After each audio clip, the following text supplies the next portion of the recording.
Mari kita berdoa.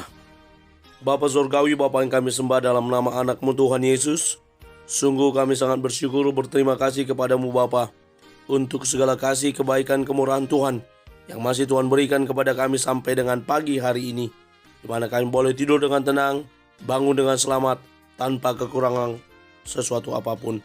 Itu semua karena kasih kebaikan Tuhan. Sebelum kami mulai aktivitas kami akan bersekutu dengan Tuhan, berdoa, memuji muliakan nama Tuhan, dan mendengarkan kebenaran firman Tuhan melalui channel YouTube ini. Berbicara bagi kami Tuhan, nyatakan kuasa-Mu, nyatakan isi hati-Mu, karena kami telah siap untuk mendengarkan kebenaran firman Tuhan. Dalam nama Yesus kami berdoa. Amin. Shalom ibu bapak saudara terkasih dalam nama Tuhan kita Yesus. Semangat pagi. Bertemu kembali di channel Rionando Butar-Butar dalam khotbah 5 menit aja atau 5 untuk renungan harian. Renungan pada hari ini saya ambil dari kitab Mazmur pasal 38 ayat yang ke-10 untuk terjemahan baru. Untuk terjemahan lama 38 ayat 11. Jantungku berdebar-debar, kekuatanku hilang, dan cahaya mataku pun lenyap daripadaku. Baik sehat maupun sakit, tetap berharap kepada Tuhan. Ibu bapak saudara terkasih dalam nama Tuhan kita Yesus, setiap kita pasti pernah mengalami yang namanya sakit, dan kita tetap berharap untuk tetap sehat. Dari sisi kedokteran, ilmu kesehatan, setiap orang dalam 1 tahun pasti pernah sakit, minimal 2-3 kali sakit. Sakit dalam arti ya pasti setiap orang pernah batuk, pernah flu, pernah sakit kepala, atau sakit kecil-kecil lainnya. Itu merupakan bagian dari sakit dalam 1 tahun yang harus dijalani manusia. Ya seperti saya pada saat ini lagi batuk dan flu. Sudah 2-3 kali dalam 1 tahun ini batuk dan flu. Akan ada kondisi di mana tubuh kita lemah. Demikian pula yang sedang dihadapi oleh Raja Daud dalam nats ini. Namun kalau kita bicara secara keseluruhan dari nats ini, kita melihat bagaimana yang dialami Daud. Ini sakitnya agak sedikit berat. Tidak seperti yang saya katakan tadi, dalam 1 tahun kita pernah sakit, batuk, flu, sakit kepala, sakit perut atau apapun. Kalau Daud, kalau kita lihat secara keseluruhan, sakitnya agak sedikit parah. Ya, kalau kita melihat di ayat yang pertama bagaimana dia berkata, tidak ada yang sehat pada dagingku oleh karena amarahmu, tidak ada yang selamat pada tulang-tulangku oleh karena dosaku. Sebab kesalahan telah menimpa aku. Lalu dia berbicara, luka-lukaku berbau busuk, bernanah oleh karena kebodohanku. Aku terbungkuk-bungkuk, sangat tertunduk sepanjang hari. Aku berjalan dengan duka cita, sebab pinggangku penuh radang.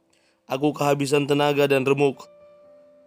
Lalu ayat yang ke-10, jantungku berdebar-debar, kekuatanku hilang, dan cahaya mataku pun lenyap daripadaku. Bagaimana jantungnya berdebar-debar?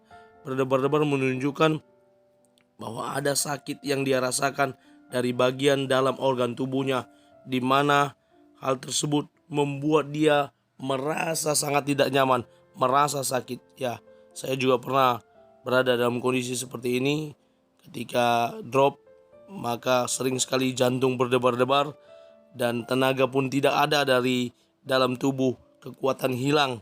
Dan inilah yang sedang dialami oleh Daud, sebagaimana saya bisa menganalisa, menafsirkan apa yang dikatakan dalam nats ini. Lalu dikatakan cahaya mataku pun mulai lenyap. Bagaimana keadaan yang dihadapi oleh Daud, bahwa matanya pun sudah mulai kabur. Apakah ketika dia dalam kondisi yang sudah sangat tua, ketika dia menuliskan Mazmur ini, atau dalam suatu perjalanan hidupnya ketika dia masih jaya-jayanya? Saya belum dapat memastikan, tetapi kondisi ini menunjukkan Daud pernah mengalami yang namanya sakit yang sangat parah. Dan hal ini yang dipertegas dalam nats renungan harian hari ini, yang memberitahu kita, menginformasi kepada kita kondisi yang dihadapi oleh Daud. Saya mengutip dari NN, dalam keadaan yang buruk sekalipun kita diminta untuk tetap bertahan dan berharap kepada Tuhan. Namun manusia lahiriah kita justru sering berharap dan mengandalkan manusia atau kepada hal-hal yang kelihatan. Mari kita tetap mengandalkan Tuhan. Mari kita jaga tubuh kita tetap sehat, tetap bersyukur, tetap gembira, dan bersuka cita. Dan mari kita mulai hari ini dengan mendengarkan firman Tuhan, dengan berdoa dan memuji muliakan nama Tuhan. Amin. Kita bersatu dalam doa. Terima kasih Bapa untuk firman-Mu yang telah kami dengarkan pada pagi hari ini. Mampukan kami untuk menjadi para pelaku kebenaran firman Tuhan yang terus berharap hanya kepada Tuhan saja. Dalam kondisi sehat, dalam kondisi sakit, kami tetap berharap hanya kepada Tuhan saja. Pada pagi hari ini hamba-Mu berdoa untuk teman-teman yang sedang sakit, dimanapun mereka berada, dalam keadaan sakit yang mereka alami saat ini. Biar Tuhan boleh berkemurahan, memberkati obat-obat yang mereka makan, memberkati obat-obat yang mereka minum, agar menjadi sarana Tuhan untuk memulihkan dan menyembuhkan tubuh mereka yang sakit. Terpuji nama Tuhan. Kami mulai hari ini dengan doa, kami mulai hari ini dengan firman Tuhan, dan tetap mengandalkan Tuhan dalam hidup kami. Dalam nama Yesus kami sudah berdoa. Amin. Selamat beraktivitas. Tuhan Yesus memberkati. Shalom.